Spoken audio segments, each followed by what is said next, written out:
अस्सलाम वालेकुम जी, आप देख रहे हैं जज्बा पॉडकास्ट और मैं हूं आपका होस्ट मिर्ज़ा अवैस बेग। नाजरीन, किसी भी मुल्क की तरक्की का दारोमदार वहां के तालीमी निज़ाम पर होता है या फिर बिजनेस कम्युनिटी पर होता है। तो पाकिस्तान में आज कल एक नई बहस छिड़ी हुई है, क्योंकि हमने ये देखना है कि हमारा जो तालीमी निज़ाम है वो जवाल का शिकार है या फिर वो बेहतरी की तरफ जा रहा है। बहस ये छिड़ी हुई है कि छुट्टियों में इजाफा कर दिया गया है। पहले 2 माह की छुट्टियाँ हुआ करती थी, अब हुकूमत पंजाब की जानिब से 3 माह की छुट्टियाँ दे दी गई हैं। और इस पर बात करने के लिए आज हमारे साथ साबिक सूबाई वज़ीर तालीम मियाँ इमरान मसूद साहब मौजूद हैं, जो कि पाकिस्तान एजुकेशन काउंसिल को भी लीड कर रहे हैं और साथ साथ यूनिवर्सिटी ऑफ साउथ एशिया के सदर भी हैं। अस्सलाम वालेकुम sir, welcome to my show. बहुत मेहरबानी आप। सर, ये क्या हो रहा है? छुट्टियों में इजाफा हो रहा है, कभी सैलाब की वजह से छुट्टियाँ, कभी गुजरात में सीवरेज के मसाइल उसकी वजह से छुट्टियाँ, कभी पेट्रोल की बचत के नाम पर छुट्टियाँ। ये हो क्या रहा है? छुट्टियां क्यों बढ़ा रही हैं? तालीमी निज़ाम इस पर उसका नुकसान नहीं हो रहा? देखिए, ये बड़ी अफसोसनाक बात है कि स्कूल्स जो हैं वो इजी टारगेट बन चुके हैं। और जब ज़रा आंधी आए, कोई बारिश आए, स्मॉग आए, गर्मी सर्दी आए, तो स्कूलों को बंद कर दिया जाता सबसे पहले। आज भी जो है एनर्जी क्राइसिस का नाम लेके, लोड शेडिंग करवा के, पेट्रोल के नर्ख बढ़ा के इस वक्त तमाम मार्केट्स खुली हुई हैं। 8 बजे वो बंद होती हैं। तमाम बेकरियां, तमाम सेंटर्स जो हैं, तमाम कारोबार हो रहे हैं स्वाय स्कूल बंद है। और स्कूल उन्होंने जो है वो बंद कर दिए उन्हें सारे। और 3 महीने की छुट्टी दे दी। बाकी 3 सूबों ने 2-2 महीने की गर्मी की छुट्टी दे दी। और अब इशू ये है कि जस्टिस जवाद साहब जो है, honourable justice of the high court Pindi, उन्होंने इस चीज़ का नोटिस लिया। उन्होंने कहा कि मुझे एकेडमिक कैलेंडर बताया जाए कि ये बच्चा कितने दिन पढ़ाई पढ़ता है, कितने दिन पढ़ाई करता है, 365 दिनों में से ये कितने दिन पढ़ता है। उसकी एक कमेटी बनी। हाई कोर्ट ने कमेटी में मेरा नाम भी डाल दिया। और उस कमेटी का ये टास्क था कि हमने महकमा तालीम के साथ बैठ के हमने एकेडमिक कैलेंडर बनाना था। हमारी 6 महीने मीटिंग होती रही सेक्रेटरी एजुकेशन पंजाब से। उस पर सारे एक्सपर्ट्स आ गए, गवर्नमेंट साइड से भी आ गए और प्राइवेट सेक्टर से भी आ गए। जो रियल एक्सपर्ट्स थे, सब ने ये कहा कि पूरी दुनिया में एक इंटरनेशनल स्टैंडर्ड है कि 365 दिनों में से 195 दिन कम से कम बच्चा पढ़े तो फिर जाके बच्चा जो है वो कामयाब हो जाता है। लेकिन बदकिस्मती ये है कि पाकिस्तान और पंजाब में ख़ास तौर पर हमने ये 195 दिन पूरे नहीं किए। हम रहे हैं 135 और 134 पे रहे, ऑलमोस्ट इतने किए। कोविड के दिनों से लेके आज दिन तक जो है हम अपने ये पूरे नहीं कर सकते। फिर हम रोते हैं स्टैंडर्ड को, फिर हम आवेला करते हैं कि जी तालीम नहीं अच्छी, जी यहाँ पे क्वालिटी नहीं अच्छी, जी बच्चे की अंडरस्टैंडिंग नहीं अच्छी, जी बच्चा रट्टा लगाता है, बच्चा ज़हीन नहीं है, बच्चा फेल हो जाता है। CSS के इम्तिहान में जब वो बच्चों का इंटरव्यू करते हैं, जिनका इंटरव्यू होता है, तो पब्लिक सर्विस कमीशन ने एक रिपोर्ट दायर की कि इनकी तो क्वालिटी बड़ी ज़ीरो है। जब आप किसी PhD को नौकरी देते हैं किसी यूनिवर्सिटी में, उसकी क्वालिटी भी बहुत ख़राब होती है। सोचना कब है। तो ये देखें, ये कितना चैलेंज है पाकिस्तान को। ये चैलेंज कब दूर होगा? जब बुनियाद अच्छी होगी बच्चे की। बुनियाद कब बनती है? 1ली से 5वीं, 5वीं से 8वीं, 8वीं से 12वीं। ये जितना स्कूल है, हाई स्कूल तक जो है बच्चे ने पढ़ना है, बच्चे ने निसाब पढ़ना है, टीचर ने पढ़ाना है, उसने याद करके उसने इम्तिहान देने हैं। तो आप बच्चे को इतना टाइम तो देना कि वो पढ़े और टीचर उसको समझा सके। होता ये है कि जब दिन पूरे नहीं होते हैं और वैसे भी कभी टीचर एब्सेंट हो जाता है, कभी बच्चा बीमार हो जाता है, तो वो 134 जो है वो नीचे गिर जाता है, वो डाउन हो जाता है, वो 100 पे आ जाता है। बच्चा नालायक है, उसको शौक नहीं है, माँ बाप को उसकी अहमियत का नहीं पता, कभी वो ट्यूशन पे जाता है, बीच में से वो गायब हो जाता है, वगैरह वगैरह सारा।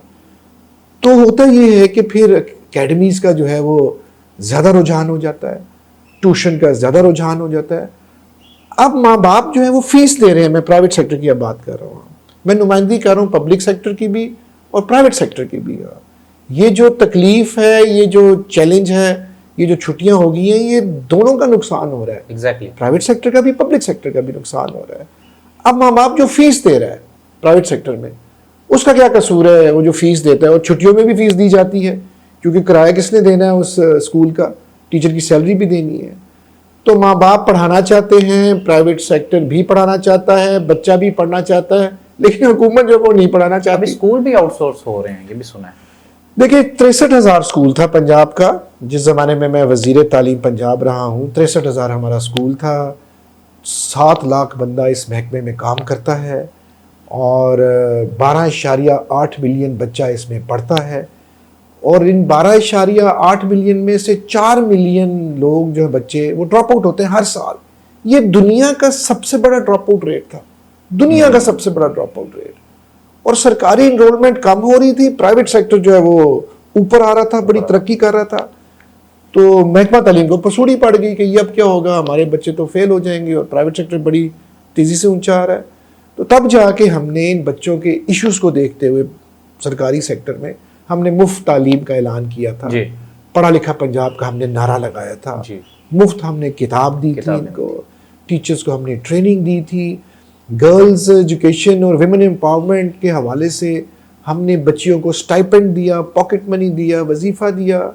और पंजाब के सिलेक्टेड डिस्ट्रिक्ट्स में हमने कहा कि ज़्यादा से ज़्यादा बच्ची आए, क्योंकि इस मुल्क को पढ़ी लिखी खातून की ज़रूरत है, पढ़ी लिखी माँ की ज़रूरत है।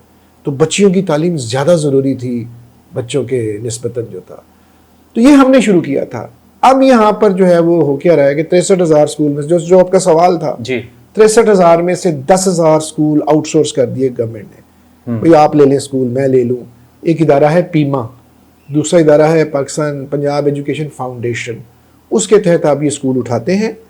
हुकूमत आपको 2,000 रुपया पर बच्चा देती है, आपका काम है एनरोलमेंट बढ़ाना और स्कूल चलाना। तो 10,000 तो स्कूल वैसे आउटसोर्स हो गया। आउटसोर्स होने से क्या तालीमी निज़ाम बेहतर आउटसोर्स होगा? से मुराद ये है कि वो स्कूल आप चलाएंगे। जी, जी। यानी कि ये एडमिशन है, ये इस चीज को उन्होंने मान लिया कि हमसे तो स्कूल चलते नहीं हुकूमत से, नहीं। वरना क्या जरूरत है, कोई देता है अपना स्कूल किसी और को बंदे को। अब उसके 10,000 के ऊपर 15,000 स्कूल और जो है वो दे दिया अब इन्होंने कि गजाली फाउंडेशन ले ले, अखुवत वाले ले ले, यूनिवर्सिटियाँ स्कूल उठा लें। अब लोग वो स्कूल उठाई जा रहे हैं। फिर नवाज शरीफ एक्सीलेंस स्कूल बना दिए इन्होंने, जिस तरह दानिश स्कूल पहले बनाया प्राइम मिनिस्टर ऑफ पाकिस्तान ने, अब दानिश यूनिवर्सिटी बना दी। अब ये जो एक्सीलेंस स्कूल्स बन रहे हैं जो आप और मैं खोल सकते हैं, उसमें जितने बच्चे आएंगे पर बच्चा हुकूमत 4,000 रुपया देगी, आपको 4,000 रुपीज़ देगी, और एक केस में तो 8,000 देगी पर बच्चा। तो आप पीमा भी चलाएं, एजुकेशन फाउंडेशन भी चलाएं, एक्सीलेंस स्कूल भी चलाएं, दानिश स्कूल भी आप चलाएं, तो खुदारा वो सरकारी स्कूल तो खोलो। आपकी नज़र में आउटसोर्स करना हुकूमत का ये अच्छा इकदाम नहीं? देखिए आउटसोर्स आप करते हैं, आप प्राइवेट सेक्टर को इस्तेमाल करते हैं। आउटसोर्स तब भी दिए जाते हैं कि जब आपसे ना चलें, या आपके पास फंड ही नहीं है जी, या आपके पास बजट ही नहीं है। तो बजट तो लगा दिया आपने मोटरवेज पे, आपने लगा दिया सड़कों पे, आपने ओवरहेड ब्रिजेस पे लगा दिया, आपने ट्रेनों पे लगा दिया, आपने बसों पे लगा दिया, आपने ऑरेंज ट्रेन पे लगा दिया, आपने बहुत कुछ किया। तो असल जहाँ पैसा लगाना है महकमा तालीम, आप लगा नहीं रहे हैं पैसा। अच्छा, जैसे हम छुट्टियों की बात कर रहे हैं, क्योंकि अब दौर जो है वो डिजिटलाइज भी हो गया है, अब लोग ऑनलाइन क्लासेस की तरफ भी जा रहे हैं। तो हमारे यहाँ पर एक ये भी मुश्किल है कि बेहतर इंटरनेट नहीं है, सहूलियात का फुकदान है। तो आप क्या समझते हैं कि जो डिजिटलाइज हुआ है इसमें जो बच्चों को सहूलियात दी जा रही हैं वो इनफ हैं? इसको किस तरह मतलब कोलैबोरेट किया जा सकता है? पब्लिक सेक्टर सरकारी स्कूल में ऑनलाइन 0/0 है। अगर आप ये कहें कि ऑनलाइन मुतबादल है, वो बच्चों के पास तो पैसे ही नहीं है, मोबाइल ही नहीं है जी, उनके पास तो पीसी नहीं है, इंटरनेट लैपटॉप नहीं है, इंटरनेट नहीं है, तो कौन सी ऑनलाइन की आप बात कर रहे हैं? ये अपने आप को धोखा देने वाली बात है। इस मुल्क के पास तो पैसे ही नहीं है कि बच्चों को इतने वो सहूलियत। हाँ, प्राइवेट सेक्टर चलाता है ऑनलाइन, क्योंकि अमीरों के बच्चे जाते हैं वहाँ पे, उनके पास फैसिलिटीज है। सर पैसे नहीं है तो फिर मोटरवेज पर और बाकी चीज़ों पर तो पैसे लगते दिखाई दे रहे हैं। ये तो फिर आप सवाल हुकूमत से पूछे ना कि जी इतनी बड़ी बड़ी मोटरवेज बन रही हैं, इलेक्ट्रिक बसें आ रही हैं, टर्मिनल्स यहाँ पे बन रहे हैं, सीवरेज के पैसे, वो ज़रूरत है, मैं ये नहीं कहता, वो भी ज़रूरी है। लेकिन सबसे ज़्यादा ज़रूरी तालीम है। सबसे ज़्यादा बच्चे की बुनियाद, उसकी फाउंडेशन, उसकी अंडरस्टैंडिंग, बच्चे को आपने एंटरप्रेन्योर बनाना। देखें, मैं आपको एक और बात, 4 नए मैट्रिक इन्होंने इंट्रोड्यूस किए हैं हुकूमत पंजाब ने। Matric technical, matric vocational, matric IT, matric arts, matric science. फिर हुकूमत ने कहा है कि जी आप इसमें एआई डालें, आर्टिफिशियल इंटेलिजेंस डाल दिया निसाब में। इन्होंने लाइट हेल्थ केयर के सब्जेक्ट्स डाल दिए हैं, पूरी स्कीम ऑफ स्टडीज़ बनाई महकमा तालीम ने, पैक्टा ने बनाई सारी। वो इतना हैवी निसाब है कि जो 134 दिन में पूरा ही नहीं होना, जिस हम रो रहे हैं, जिन छुट्टियों को हम रो रहे जी हैं, जी वो निसाब पढ़ाने की प्रैक्टिस ही नहीं है टीचर को। टीचर्स ट्रेनिंग भी आपने करवानी है, तो ये बड़ा मुश्किल निसाब है। इसलिए मुश्किल है कि मैट्रिक का निसाब उन्होंने अब ओए लेवल के बराबर किया था, ताकि ये जो ओए लेवल्स हैं उसके करीब करीब हमारा मैट्रिक का भी निसाब आ जाए, ताकि लोग मैट्रिक के निसाब या निज़ाम को भी अहमियत दें। तो अब दोनों बराबर है, मुश्किल है दोनों, टफ है बड़े। 8वीं 9वीं 10वीं 12वीं तक का जो निसाब है बड़ा टफ है वो। अच्छा, इसमें एक चीज़ ये भी है कि जिस तरह आपने बताया कि आपने फ्री किताबें दी स्टूडेंट्स को, लेकिन अभी जो दौर जा रहा है डिजिटलाइज, उसमें किताबों की तरफ लोग कम जा रहे हैं, किताबों की वैल्यू कम होती जा रही है। तो आप समझते हैं कि वो खलापुर हो रहा है? देखिए, ये चैलेंज तो प्राइवेट ना सरकारी सेक्टर को रहेगा कि वो ऑनलाइन नहीं कर सकते। देयर इज़ नो डिजिटलाइजेशन इन दी सरकारी सेक्टर, बिल्कुल नहीं है। ना फैसिलिटी है, ना सहूलत है वहाँ पे इंटरनेट की, ना कैपेसिटी है उनकी, ट्रेनिंग ही नहीं है उनको ऑनलाइन पर। ऑनलाइन पढ़ाना एक आर्ट है। ऑनलाइन हम पढ़ाते हैं ना यूनिवर्सिटी में। जब कोविड आया था, हायर एजुकेशन कमीशन ने हमें इजाज़त दी ताकि हमारे टीचर्स हैं वो ऑनलाइन पढ़ाएं। बच्चा भी बैठा हुआ है कंप्यूटर पे और टीचर भी कंप्यूटर पे बैठा हुआ है, दूर दूर है वो ऑनलाइन।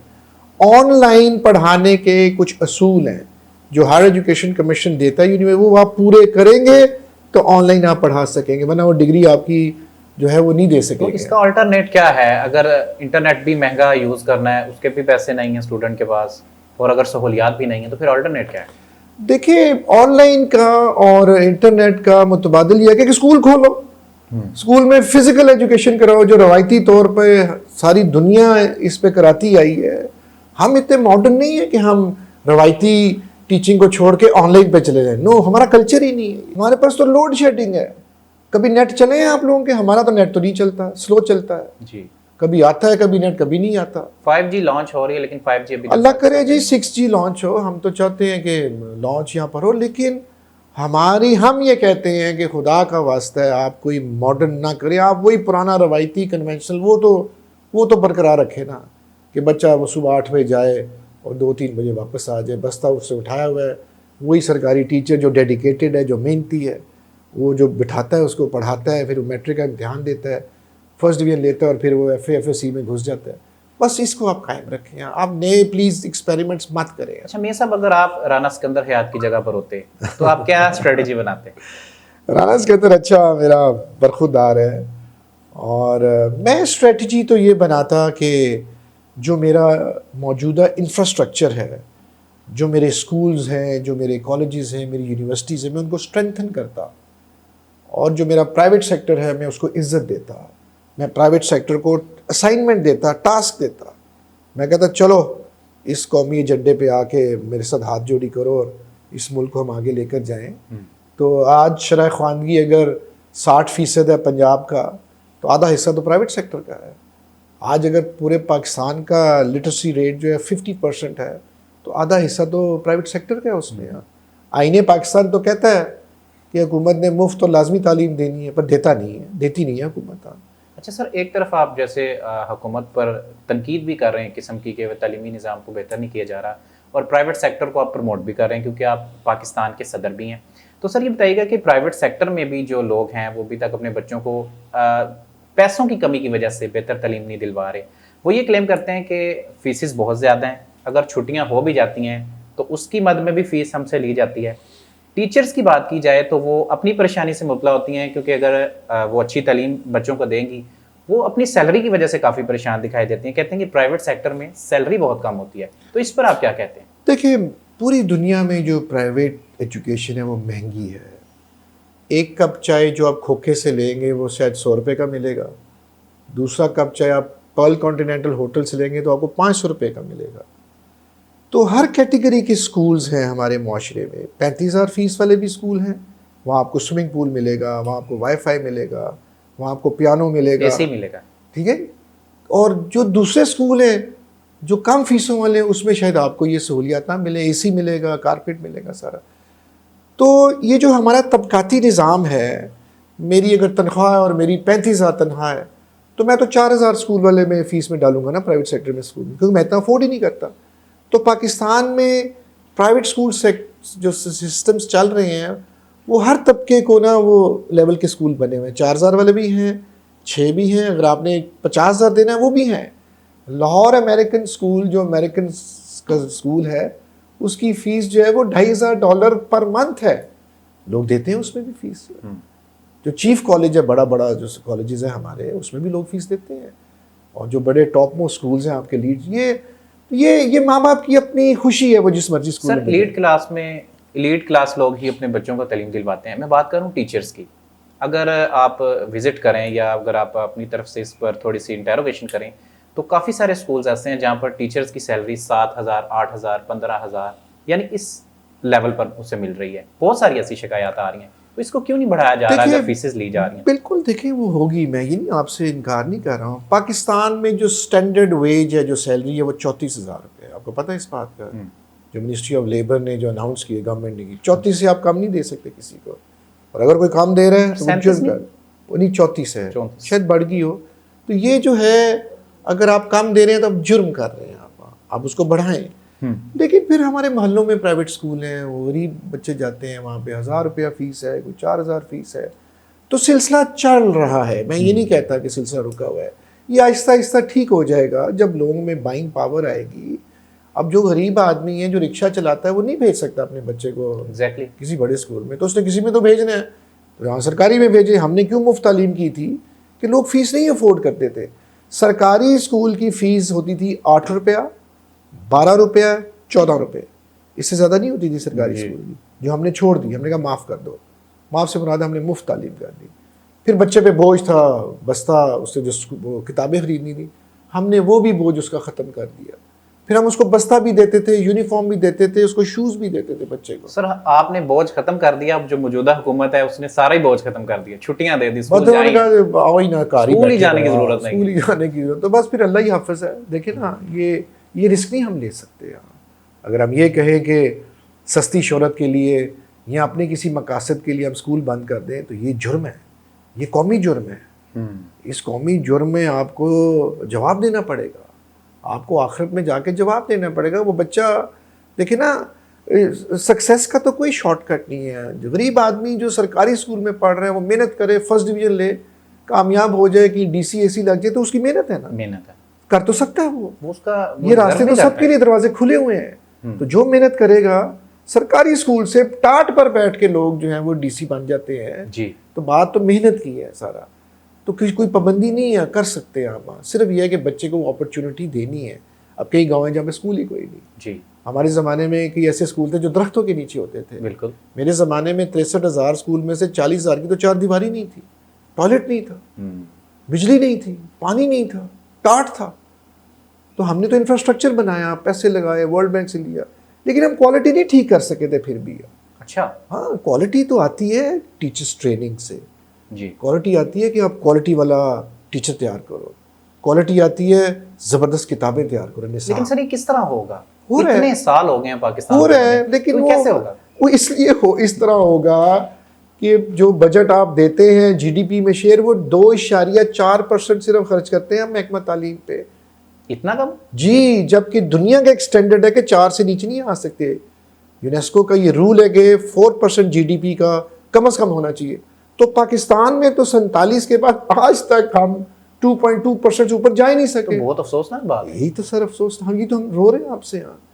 तो आपने इतना पैसा लगा दिया, आपने मोटरवे चला दिए, एयरलाइनें आपने बेच दी, रेलवे आप बिकने को आया हुआ है, प्रिवेटाइजेशन आपने कर दी, पता नहीं पैसा कहाँ जाता है। जहाज खरीद लिया आपने, जहाज खरीद लिए आपने, जेट्स खरीद लिए। आपकी प्राइम मिनिस्टर ने तो ऑस्टेरिटी प्लान अभी दिया हुआ है, कफायत शरी का प्लान। लेकिन मरियम नवाज तो ये कहती हैं कि वो पंजाब को बहुत बेहतर बना चुकी हैं।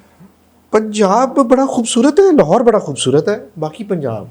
सर गुजरात से आपका ताल्लुक है जी, और आप क्या समझते हैं कि जो मौजूदा गवर्नमेंट है गुजरात के लिए क्या कर रही है? मैं बतौर सिटीज़न जो हूँ, मैं तो यही कहूँगा कि हम तो डूबे रहे हैं पिछले 2-3 सालों से, तो उसको ठीक होना चाहिए। सीवरेज के पानी में और बारिशी पानी को होना चाहिए। फंड्स तो आए हैं, महीना रह गया मानसून शुरू होने में। सुना है कि डिस्पोजल स्टेशंस भी बन रहे हैं, अंडरलाइन पाइपें भी डाल रही हैं। देखा नहीं है? फेज़ 1 देखा है, तो वो अब देखते हैं हमें तो खुशी है, फंड आने चाहिए, हम ये नहीं कहते कि ना आए। क्योंकि हम एजुकेशन की बात कर रहे हैं, तो सर आज के दौर में उस्ताद का वो रोब नहीं रहा जो पहले हुआ करता था। एडवांस होने के चक्कर में हमारी नस्ल भी तबाह हो रही है और तालीम का भी बेड़ा गर्क हो देखिए, रहा है। उस्ताद खुद से अपनी इज्जत करवाता है। अगर उस्ताद अपनी इज्जत नहीं करवाएगा तो बच्चा तो नहीं उसकी इज्जत करेगा। मैं ज़ाती तौर पे तो बहुत इज्जत करता हूँ अपने असातिज़ा की, लेकिन अगर यही उस्ताद जाली डिग्री में इन्वॉल्व होगा, पेपर लीक करने में इन्वॉल्व होगा, नंबर लगवाने में, नकल लगवाने में इन्वॉल्व होगा, तो कैसी इज्जत उसकी? सर अल्हम्दुलिल्लाह पंजाब में ऐसा नहीं है। सिंध की अगर बात की जाए तो वहाँ पर हमने काफ़ी दफा पंजाब में अब ऐसा नहीं है, पहले था, मेरे ज़माने में था। 1997 में मुझे मियाँ शहबाज शरीफ ने टास्क फोर्स का चेयरमैन, मैंने गो स्कूल्स पकड़े थे, आपको याद होगा। अच्छा। पंजाब में हज़ारों ऐसे स्कूल थे जो रजिस्टरों पे थे और ग्राउंड पे तो स्कूल ही नहीं था। घोस्ट स्कूल उन्हें कहते थे, भूत स्कूल, जो पाकिस्तान आर्मी ने सर्वे किया था। और उस ज़माने में 1 अरब रुपए की चोरी होती थी। पाकिस्तान आर्मी पूरे स्कूलों में गई, 63,000 स्कूल में गई, एक एक टीचर की सनद देखी, और जब उन्होंने रिज़ल्ट निकाला तो ये कहा कि इस सूबे पंजाब में 5,494 गो स्कूल है और 20,000 जाली टीचर है। ये आर्मी ने बयान दिया।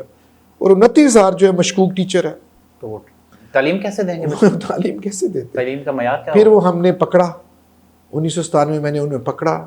ये वो स्कूल थे जो अव्वल तो थे ही नहीं, जो थे उनके अंदर भैंसे और यहाँ गधे बंदे होते थे। और महकमा तालीम की क्रेडिबिलिटी बहुत डाउन थी। ये वो ज़माना है जब प्राइवेट सेक्टर ऊपर आ रहा था। 97 की बात कर रहा हूँ, 97 से लेके 2026 तक प्राइवेट सेक्टर ने बहुत अपना कामयाबी से ऊपर है, इसलिए कि ये कोलैप्स कर गया सरकारी सिस्टम।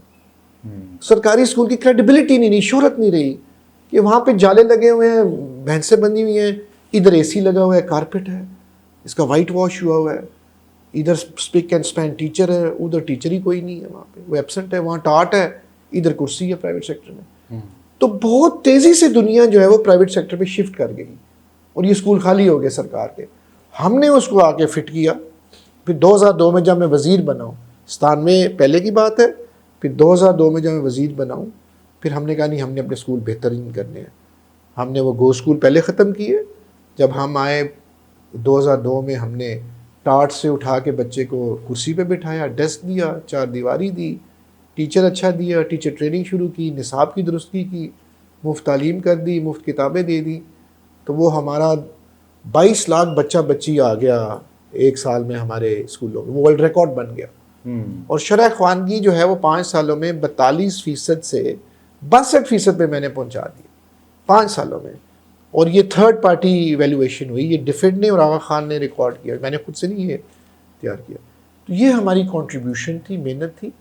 हमने सलाम टीचर डे वहाँ पे अपना सेलिब्रेट किया ताकि टीचर की आप इज़्ज़त में इजाफा करें। टीचर की हमने सैलरी बढ़ाई, मैंने बहुत बड़ा सैलरी पैकेज दिया टीचर को। टीचर को मिलती थी सिर्फ कोई 12, 14, 16 हज़ार रुपया, वो अब माशाल्लाह उस दौर में जी बहुत कम थी। यहाँ फिर उसकी सर आज के दौर में 12-16 हज़ार मिल रही है प्राइवेट तो में। उसकी अपवर्ड मोबिलिटी थी, उसकी प्रमोशन मैंने दी। जो 8 ग्रेड में था, जो 16 ग्रेड वाला, वो 20 में पहुंच गया, 18 में पहुंच गया, 19 में पहुंच गया। तो एक बहुत बड़ा हमने पैकेज दिया था, ये स्टूडेंट का अपना टीचर्स का पैकेज दिया था, ताकि टीचर जो है वो परेशान ना हो, उसको अपने खाने पीने का ना प्रॉब्लम हो। अगर टीचर परेशान हो तो पढ़ाना उसको उसने क्या है, जब वो स्ट्रॉन्ग नहीं है तो वो बच्चों को क्या तो तालीम फिर हमने कहा नहीं है, we have to give them. हमने सैलरियाँ बढ़ा दी, हमने पेंशन्स भी बढ़ा दिए, स्कूलों का सिस्टम भी हमने ठीक किया 2002 में। ये वही ज़माना है जब यूनिवर्सिटी ऑफ गुजरात बनाई हमने यहाँ पे, ताकि हमारे मौजूदा निज़ाम को देखते हुए आप क्या समझते हैं कि पाकिस्तान में इंटरनेशनल मयार की तालीम कैसे बनाई जा सकती है, किस तरह इसको बूस्ट अप किया जा सकता है? क्या आपका हुकूमत मशवरा? मेरा एक ही मशवरा है कि तालीम से बेहतर और कोई प्रायोरिटी नहीं, किसी भी हुकूमत की नहीं होनी चाहिए और भी कोई प्रायोरिटी। सारी हुकूमतों की, पॉलिटिकल लीडरशिप की एक ही प्रायोरिटी होनी चाहिए, तालीम। और हमें तालीम के लिए क्या करना है? पैसा, तकरीरें नहीं करनी, पैसा मुख्तस करना है, बजट हमने देना है, और हमें लैब्स को इक्विप करना है, हमें इनको इक्विपमेंट देना है, इनको हमने इज्जत देनी है, और हमने नई यूनिवर्सिटियां खोलनी हैं। 26 करोड़ की आवाम में से 65% आपका यूथ है।